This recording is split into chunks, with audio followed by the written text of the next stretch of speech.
Group chat ng Team Chacha, binandera na, lalong nagkabistuhan, Sen Cheese Escudero, walang sinanto. Aba, syempre ito ay nagmula kay Showbiz Chikadoro. Yang video na yan, napapanoorin natin ngayon at bibigyan ng reaksyon. Syempre, welcome to my channel, Tunay na Kritiko. Syempre, ito ang inyong lingkod na si BT na magbibigay ng reaksyon at komento dito sa mga balitang ating mapapanood. So, huwag na natin pagtagalin at sabay-sabay na nating panoorin ang laman ng video na hatid sa atin ni Showbiz Chikadoro at bibigyan natin ng reaksyon ng balitang ito. Pasok! Ang mga pag-deny ni Speaker Martin Romualdez na hindi siya ang nangunguna sa pagsusulong ng charter change sa pamamagitan ng People's Initiative ay tila sa isang iglap lang nasunog lahat. Kasama sa nasunog dito ang pagtatanggol ng mga kasamahan niya sa Congress kagaya ni Erwin Tulfo, J.J. Suarez, Manix Dalipe at marami pang iba. Nakumpirma nga ng mga senador sa pagdinig ngayong araw na direktang may kinalaman si Speaker Martin sa PI na ito, dahil na rin sa mga tanong ni Senator Amy Marcos kay Oñate, ang nangunguna naman at nagsasabing sila ang front ng movement na ito para sa pirma. Noong una kasi, itinatanggi nito na hindi niya nakakasama ang mga mambabatas sa kahit anumang meeting, subalit nakapagpakita si Senator Amy Marcos ng katunayan na nagsisinungaling itong si Oñate. Kasama pa ang mga screenshot naman ng mga usapan sa group chat nila na naibandera pa sa Senado. Gayunpaman, nabisto rin na sa bahay pala ni Mr. Speaker sa Forbes sila nagsasagawa ng meeting na ang sagot ng resource person ay nagbigay ng kaguluhan sa mga senador. Matapos nitong sabihin na siya ang nag-iimbita sa nasabing meeting subalit, sa pamamahay nga ni Romualdez ginagawa ito. Kasabay nito nabisto rin kung magkano ang nagastos sa nasabing pa-ads ng pirma sa mga telebisyon na napag-alaman pa na hindi mailatag kung saan nanggaling ang 55 milyon pesos na binayad sa nasabing ads. Grabe, no? Talagang gusto talaga nilang maisulong yun, no? Talagang may ads pa. Panuorin ang full video kung paano ginisa ni Senator Cheese Escudero si Oñate sa nasabing pagdinig na ito. Magsisimula ang video pagkatapos ng maiksing intro.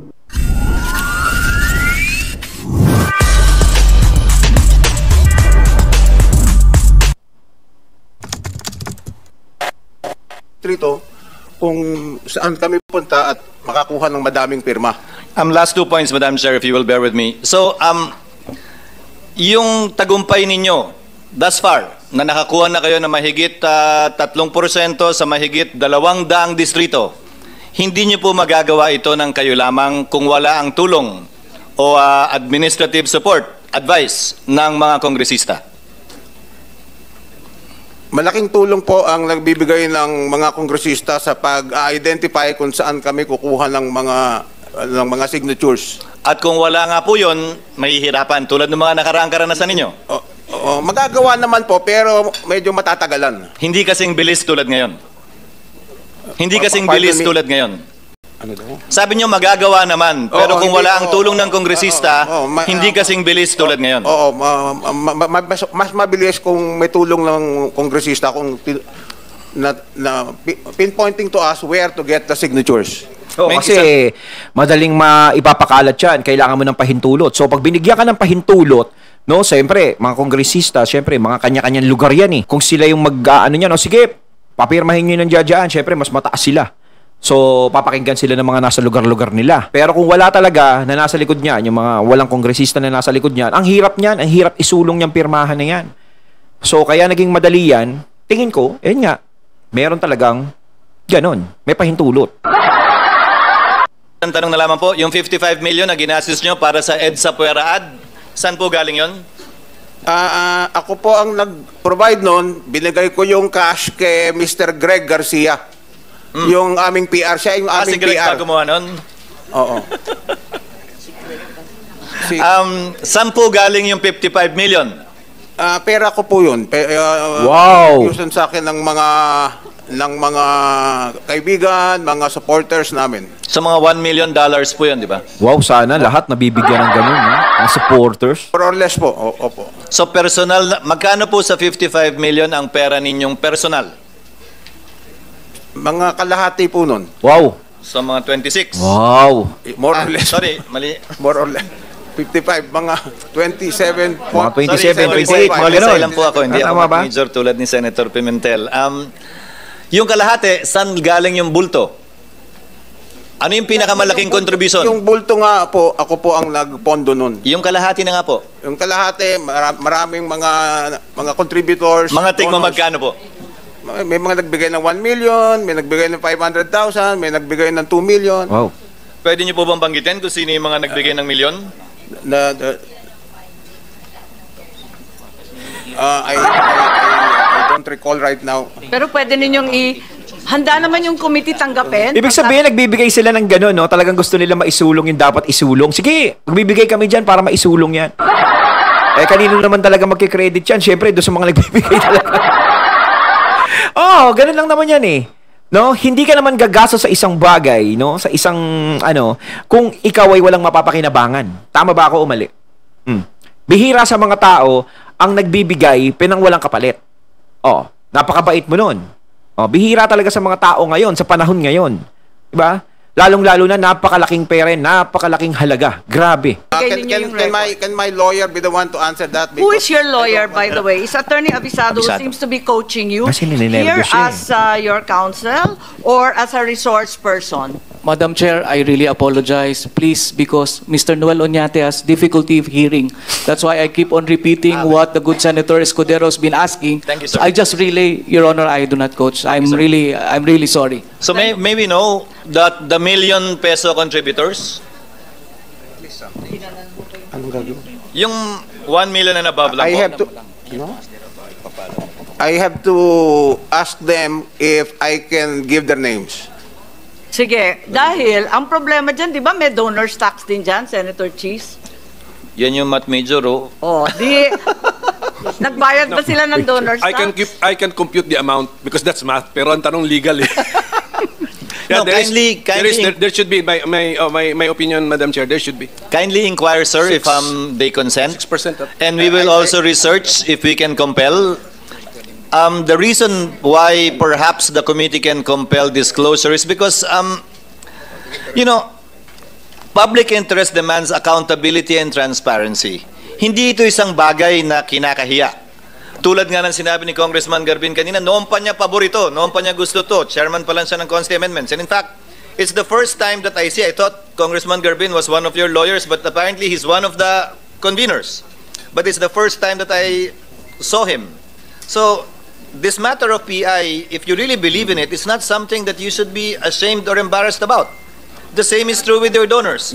And on the public, on our part, well, accountability and transparency dictate that we should know who are the people behind it. Let me give you some advice, Mr. Oñate, if you really believe in charter change. For me, I may be wrong. The main reason why PIRMA has failed in its past attempts, and probably even this one, is because people don't trust those who are supposedly behind it because they're always hiding behind someone else. So it's an opportunity for your donors as well to come out and be proud of that. I will not fault them for believing in something that I disagree with, for example. In fact, I will respect them for coming out in the open. Kumbaga, kung ayaw nilang lumabas, wala silang pinagkaiba dun sa mga nakatestigo kanina nakamasker at nakashades. Hindi naman po siguro ganun yun. Wala naman silang inaakusahan na krimen na ginawa. This is something I believe that they should stand up and be counted for. Thank you, Madam Chair. Thank you, Mr. Oñate. I hope you will talk to your donors. The bulk of the money came from me. So, Yes, I we think- take note of that, the sir. bulk of the money came from me. Thank you. Madam Chair, for the record, on the responses of the resource persons to Senchis, brief manifestation. Yes, is salamat. Senator Cheese is done? Agyamanak, Thank you, Agyamanak, Senator Madam Risa. Chair. I think narinig po nating lahat yung mga sagot ng ating mga resource persons mula sa PIRMA, Attorney Garbin kay Senchis, punong-puno ng pagkalito at saka disagreement. And I will ask questions on that later, but I wish to note that this confusion, this disagreement is brought about precisely because there's no sufficient enabling law for people's initiative. Only Congress can provide the rules, and as of today, we have not yet, Madam Chair, for the record. Agyamanak. Madam Chair, can I answer? being one of the I'm- petitioner of this. I'm sorry, I think we have many resource persons led by Justice Carpio, Justice Ascuna, and the rest who will respond to that query later on. May I proceed with Yeah, Mr. Madam Oñate? Chair. Yes, Senator. Attorney Reid, pwede naman mag-position paper or memorandum sila, we Attorney will Garbin, welcome on your that issue. position paper, alright. Attorney Garbin. Madam Chair, just But just on the point of to there's no inform you enabling na- law.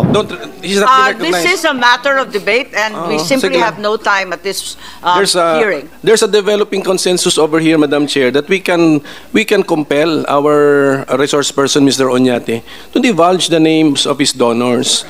12:30 p.m. pa lang naman, hindi pa naman tayo patapos. He can call his office to get the names. The names must be divulged to this committee this afternoon before Ayun. we end. Dapat ganun. Oh.